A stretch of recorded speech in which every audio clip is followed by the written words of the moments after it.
Look outside of South Africa in our international business, we are seeing a lot of growth in Tanzania, in the Congo, in Mozambique, even in countries like Lesotho. So really a huge potential for growth even in other markets where we don't operate. We currently operate in a handful of African markets, but as we stated before, it's our ambition to widen and expand our footprint into other key markets, because really this is the continent that's going to drive mobile penetration.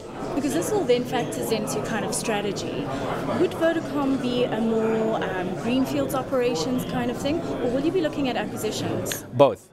So there are markets. We are in Ethiopia today. There's only one player here, but we're also looking at acquisition in other markets, and so it's going to be both. Now, obviously huge potential to grow. There's a lot of challenges going into these kind of developing markets, one of which is infrastructure. Would Vodacom ever partner, say, with government to invest in infrastructure to make it easier, say, to get into that country? We believe in working with governments in improving infrastructure. And as you've seen, we are working with governments in South Africa, outside of South Africa, because the key to really unlock this potential for growth on the African continent is going to be an investment in infrastructure, investment in quality networks so that we can provide the kind of innovative products and services that will really make a difference in the lives of our customers.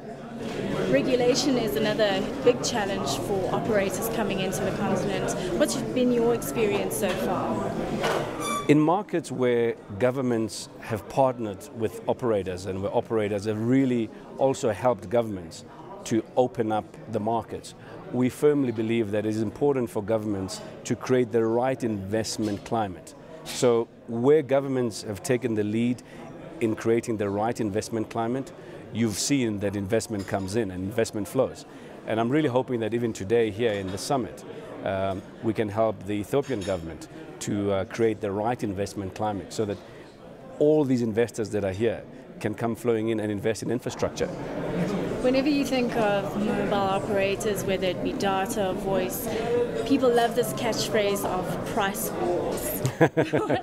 What is Vodacom's strategy when it comes to pricing across so many different countries? So we don't have a one-size-fits-all in our international operations. Each market is unique, and so we will look at the requirements of each market and really tailor-make products and services that fit that particular market. Just generally, we focus on network quality, giving our customers comparative value, and really providing the kind of innovative products and services that make a difference in the lives of our customers. I know for the media, price wars is a big thing, but we firmly believe that if you invest in network quality and you provide comparative value to your customers, there's no need for price wars. If we're looking at this year in terms of CapEx, how much is going to go towards an African expansion project? We have significantly increased our CapEx investment in all the markets that we operate in.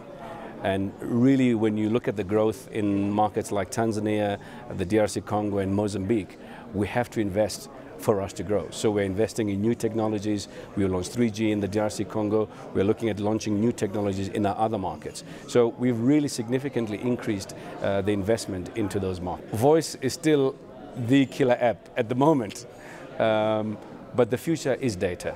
The future is the vast majority of our customers are going to experience the internet for the very first time on their mobile phones.